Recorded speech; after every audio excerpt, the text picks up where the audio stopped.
Hello students, now let us discuss our operation of silent pole synchronous machine. Okay, so far we have seen operation of cylindrical pole synchronous machine. Now let us try to understand the operation of silent pole synchronous machine. So this is the structure of cylindrical pole synchronous machine, and this is the structure of silent pole. Here silent pole means projected poles. Here you can see this is a projected pole, just like a dumbbell. Okay, so but in cylindrical pole it is circular in shape. Okay, so let us see what is the difference between these two rotors. Okay, so our cylindrical rotor has uniform air gap. Here you can see the flex will be induced in the rotor because we are supplying it a DC supply. Okay, this is rotor winding for our cylindrical rotor. Okay, some flex will be induced here. Okay, this is main flex, right? Okay, this is pi m will be induced in the rotor circuit. Here you can see the reluctance offered to this pi m is same all over the air gap periphery. You can see the air gap as it is cylindrical in structure, the reluctance offered by this air gap is same all over the periphery. Okay, the distance between rotor and stator is same all over the periphery. So that is, it is called uniform air gap. Okay, hence the reluctance will be same throughout the periphery. Okay, so let us observe what is happening in silent pole machine. Here you can see, here we can say this is our main field flex induced due to DC excitation to the rotor. Okay, here it is having minimum air gap, but here you can see this is the air gap between rotor and stator. Okay, that means the air gap is non-uniform here, it is not same. Okay, under the pole it is minimum. Okay, under non-polar region it is maximum. Okay, that's why it is having non-uniform air gap. Okay, cylindrical rotor has uniform air gap all over the air gap periphery, but our silent pole rotor has non-uniform air gap. Okay, that's why the reluctance will varies with the rotor position. Here the reluctance offered by air gap is less, but here the reluctance offered is more. Okay, so reluctance is S, right? Reluctance offered here is less, here the reluctance offered is more. That's why it is non-uniform air gap in silent pole rotor. Okay, so our cylindrical has only one axis of symmetry. Here the symmetric axis is through the pole. Okay, this is called polar axis, or famously called as D axis, direct axis. Okay, because it is having only one direction, that is having D axis. But in our silent pole it has two axes here, two axes of geometric symmetry, that is one in the polar region, in the direction of polar region, and one in the non-polar region. Okay, this is our Q axis. Okay, famously called as Q axis. This is our D axis. Okay, so cylindrical rotor has only one axis of symmetry, that is D axis. Okay, but silent pole machine has two axes of geometric symmetry. They are one in the field pole axis, okay, or called direct axis, or famously called as D axis. Another is interpolar axis. This is interpolar region. This is polar region. This is interpolar region. I hope you know that. Okay, the pole's area is polar region. The non-polar region is this one. Okay, so that is interpolar axis or quadrature axis, famously called as Q axis.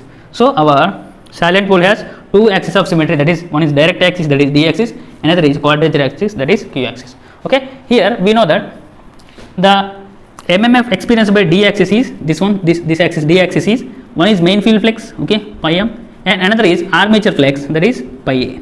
Okay, our D axis will experience two MMFs here, that is flex due to main field flex and flex due to armature. Okay, but our Q axis is only having flex due to armature here.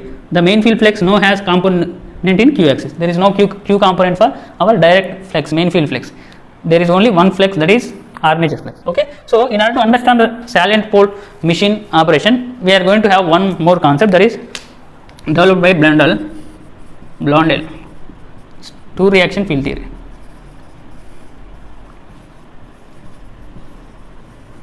Okay,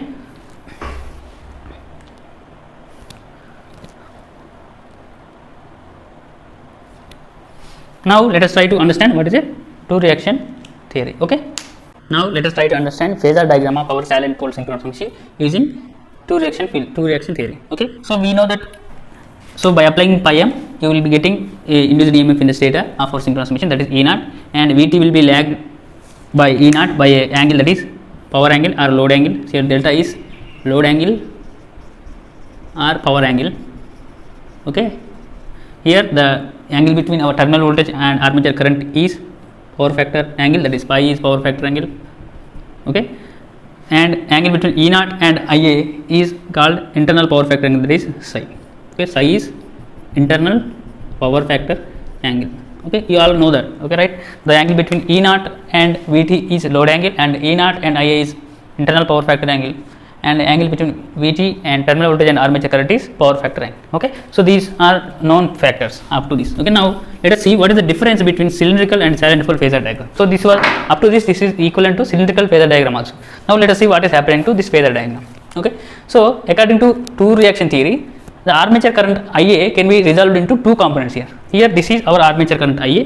Here I am going to split into two components, that is Id. One is Id perpendicular to our E0, okay, and another is IQ along E0. That means let me draw IQ here, that is along E0. Okay, this Ia can be resolved into two components, that is one is along E0. Okay, this is our IQ along E0, and another is Id, that is perpendicular to E0. So that is this is I0, the perpendicular is this one. So Ia can be split into Id, one is perpendicular to E0, IQ one is along E0. This is one point in two reaction theory. And second point is armature reaction has two components here, because armature reactance will vary. Okay, so that is having two components. Along D axis, that is XAD linked with Id, and along Q axis, that is XAQ linked with IQ. Okay, so this is about armature reactance. This is armature current. First point is regarding armature current. Second point is regarding armature reactance, because the air gap is not uniform all over the synchronous rotor's periphery. That's why the armature reactance XA will also change. Okay, that has two components. Along D axis it is XAD, along Q axis it is XAQ. Okay, XAD is associated with ID, XAQ is associated with IQ. Okay, so if we consider leakage reactance in addition to our armature reactance, which is same, our leakage reactance is same all over the periphery, but armature reactance is being changed here. Okay, armature reactance is varying, but leakage reactance is constant. If you include this leakage reactance, the reactance in D axis XD equal to leakage reactance plus XAD component, and reactance in Q axis, that is XQ equal to leakage reactance plus XAQ component. Okay, and as reactance is high on the Q axis, okay, the XQ will be less compared to XD. That means XD is greater than XQ. Here direct axis reactance is more compared to quadrature axis reactance. That is called saliency. Okay, that is why it is called salient pole machine. Okay, here XD is greater than XQ. This is condition for saliency. This is important. Okay, XD is greater than XQ in salient type synchronous machine. Okay, so this is XQ component of Ia, and ID is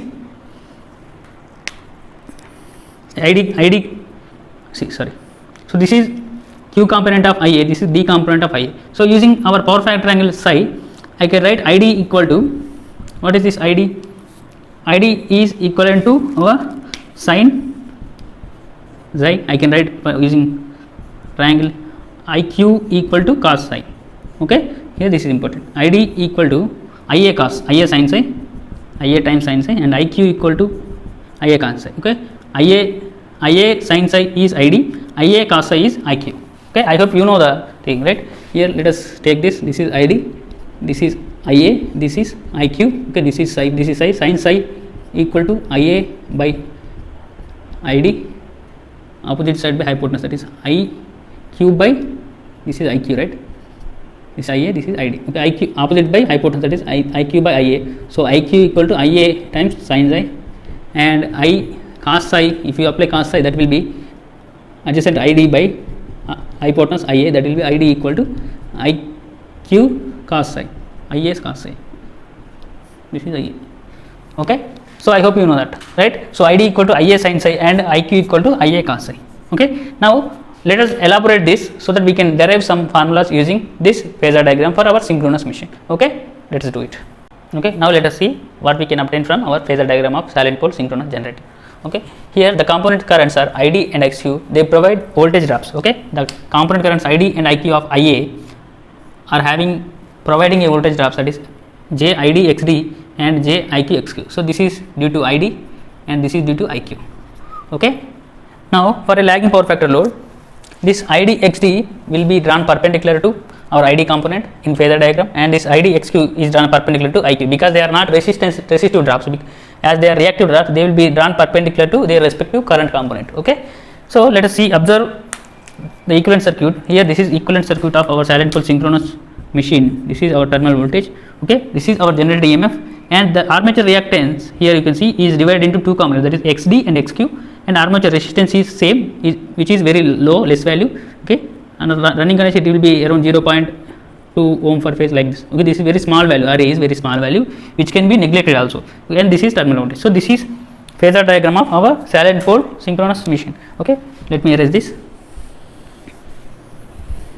Now let us observe the phasor diagram here. Okay, let us observe it. Here we have a voltage generated in E naught, okay, which is, and here it is a terminal voltage Vt, and a lagging, for a lagging power factor, that is current lags the terminal voltage, and here we know the power factor angle is between Vt and Ia, and load angle is between E naught and Vt, and internal power factor psi is between E naught and Ia. Okay, this is Ia component.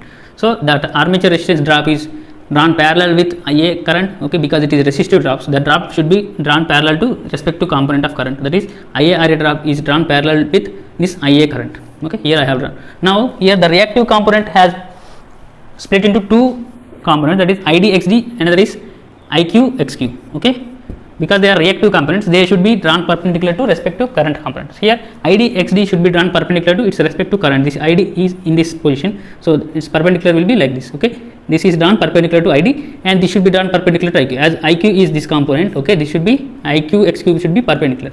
Okay, so E naught here, this is our total generated EMF, that is E naught equal to Vt plus IRA plus IDXD plus IQXQ. So I have written the expression E naught bar equal to Vt phasor plus IARA drop plus J into IDXD drop plus J into IQXQ drop. Okay, and here one more phasor, that is Ia equal to phasor sum of IQ and ID. Okay, that is Ia equal to phasor sum of ID and IQ.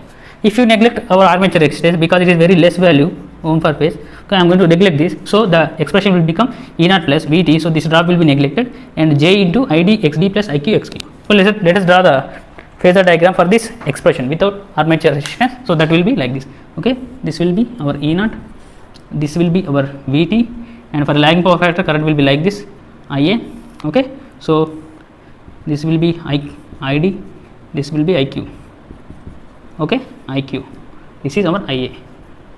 Okay, so in series with Vt we are having IDXD, so IDXD should be drawn perpendicular to ID. This is IDXD drop due to ID component of current, and IQXQ here drop due to IQ component of current should be drawn perpendicular to IQ, that is this is IQXQ. Okay, so the sum of these three vectors 1, 2, 3 will be equal to E naught. Sum of these two vectors, Vt is first phasor, IDXD second phasor, IQXQ third phasor. Okay, this is about phasor diagram of our silent machine. So now let us see what are the calculations we can make from this phasor diagram. Okay, now let us see calculations from phasor diagram of our silent pole synchronous machine. Okay, I am mentioning a machine, that means it can be a generator or it can be a motor. So the expressions we are going to find here can be useful for a synchronous generator as well as synchronous motor. Okay, so now let us see what are the changes I have made to our phasor diagram here. So this is our generated EMF E naught, and this is our terminal voltage Vt, and our armature resistance drop, that is IARL, and here ID drop, that is IDXD, and here this is IQXQ drop. Okay, so here I have drawn a perpendicular line to Ia, so I have extended the Ia like this blue color, and I have drawn a perpendicular line, that is D to C. Okay, that will pass through point A. Now I have drawn another perpendicular line to E naught, this is E naught, so I have drawn a perpendicular line, this is BC. So why did I draw a perpendicular line means, so the angle between E naught and Ia is internal power factor angle, that is psi. Okay, so I have to obtain the same angle here. So that is possible when the angle between two lines is same as the angle between their perpendicular. That means angle between E naught and Ia is same as angle between their perpendiculars. This is Ia perpendicular and this is BC perpendicular. Okay, this is Ia perpendicular, this is BC perpendicular. So angle between these two perpendiculars of these two will be same, that is this is E naught, sorry, this is psi, this will be psi. Okay, I hope you understand. So in order to obtain the angle between these two lines, I have drawn the perpendicular to both the lines. Okay, this is perpendicular to I naught and this is perpendicular to E naught. So the angle between these two will be angle between E naught and Ia, that is nothing but psi. Okay, so here I have pointed a line perpendicular to E naught as BC, and here this is a triangle ABC, and here another triangle is ODC. Okay, so from these triangles we are going to obtain our terminal voltage E naught for our synchronous silent pole synchronous machine. Okay, now let us see.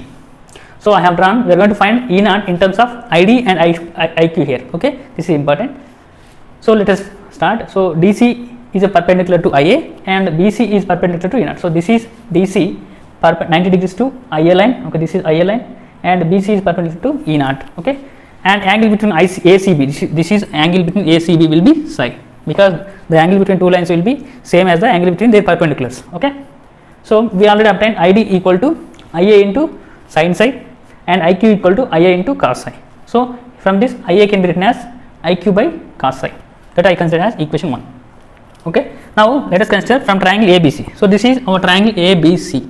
So if I apply a cos psi here, so cos psi will be equal to adjacent side BC to the adjacent side to the angle, that is BC, to the hypotenuse, that is AC. So okay, cos theta equal to adjacent side by hypotenuse, right? So cos psi equal to BC by AC.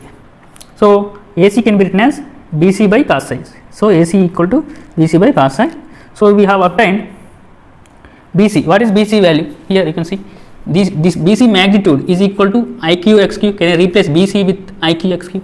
So I have replaced BC with IQ XQ here. Okay, so here I have separated IQ by cos pi and I have separated, right, XQ.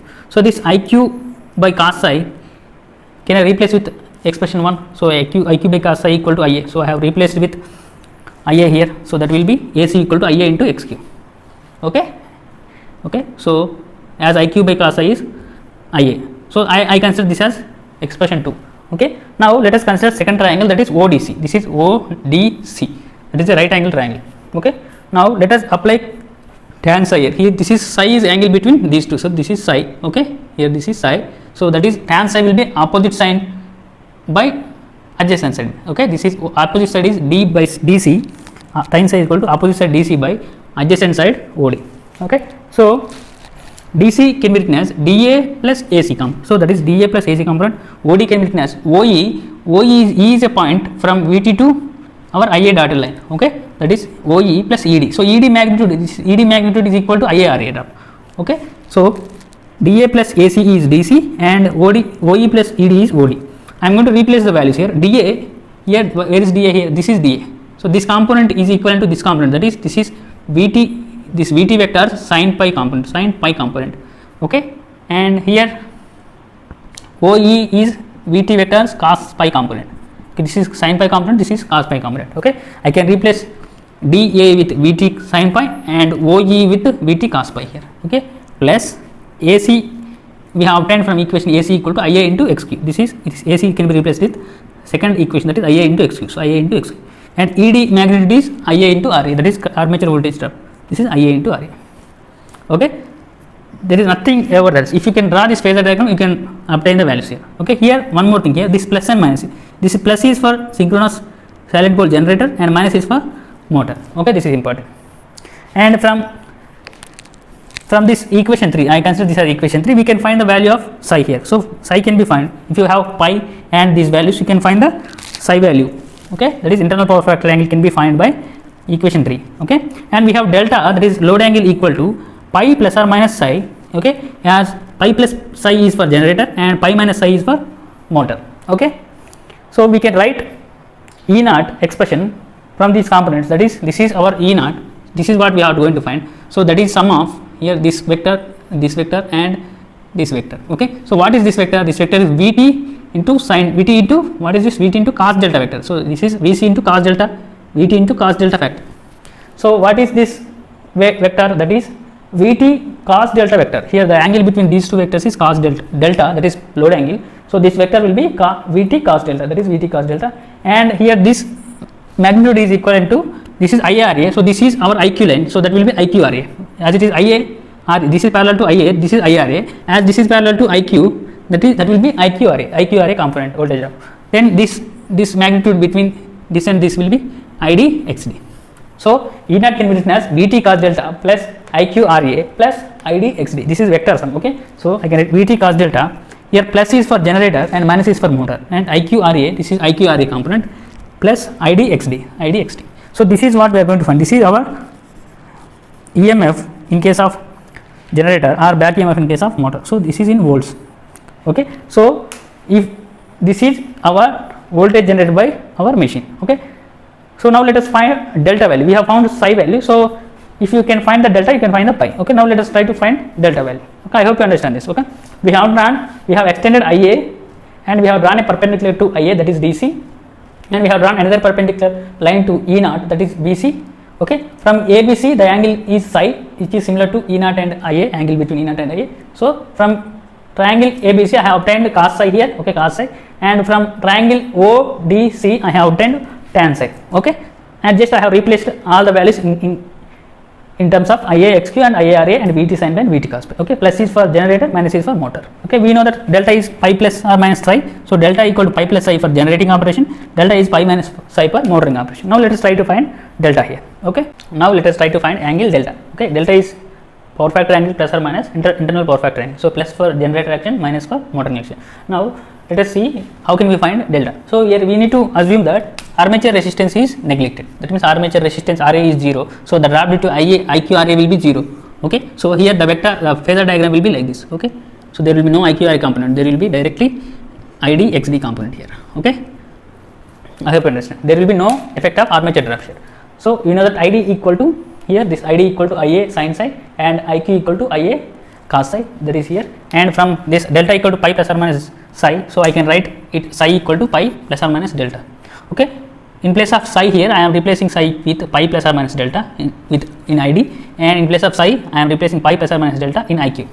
Okay, now from phasor diagram, assume, remember this RA is armature resistance is neglected, that is RA is considered 0. Now let us apply here VT sin delta. Here this is delta, so VT sin delta will be this vector. Okay, this is VT sin delta. I hope you know this. This is VC cos delta. Okay, so VT sin delta from phasor diagram is equivalent to our IQ XQ term. This magnitude is equal to this magnitude. Okay, so VT sin delta equal to IQ XQ. Okay, in place of IQ I am going to replace with our IQ expression, that is IA into cos of psi. So psi is pi plus or minus delta. So I have replaced IQ here into XQ. Now let us see. So IQ into XQ I have taken it common. So cos plus A plus B expression, that is cos A cos B minus cos sin A sin B for cos pi plus delta, and cos A cos B plus sin A sin B for cos minus pi minus delta. So now I am going to shift this sin delta to opposite side, that will be divided, right? So VT equal to IA XQ cos pi into cos delta by this divided by term, that is sin delta.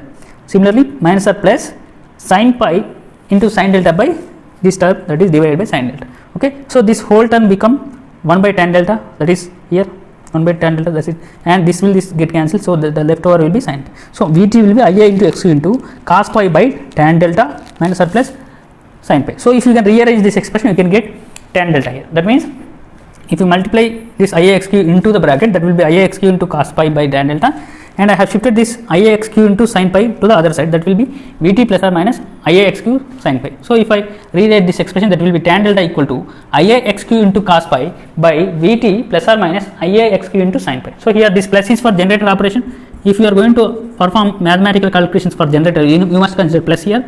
If you are going to consider mathematical operation for motor, you must consider minus here. Okay, so this is about delta. You can find delta from here. Okay, in the previous expression we have found, this is our expression 4. So equation 4, from equation 3 you have obtained psi, that is internal power factor angle, and from equation 4 you have obtained delta, that is load angle. Okay, so that you can find out the whichever power factor you want. Okay, so if you can find psi, you can find ID and IQ values, and here the E naught can be equal to, if you neglect the armature resistance, that will be VT cos delta plus ID XD only, because there is no component here. Okay, this is 0 here, so that will be VT cos delta plus ID XD for generator. This is for generator, VT cos delta minus ID XD, this is for motor, this is for generator. As our armature resistance can't be negligible, so our E naught will be VT cos delta plus IA IQ RA plus ID XD, because our armature resistance cannot be negligible. So for a smaller value of armature resistance, this will be the expression for motor as well as generator. So this is for generator operation, this is for motor operation. Okay, so this is our expression for E naught for generator and motor. Okay, so this is about phasor diagram of our silent pole synchronous machine. Okay, if you have any doubt, you can ask me, right? Okay, in the next class we will be doing power calculations of our silent pole machine. Okay, thank you.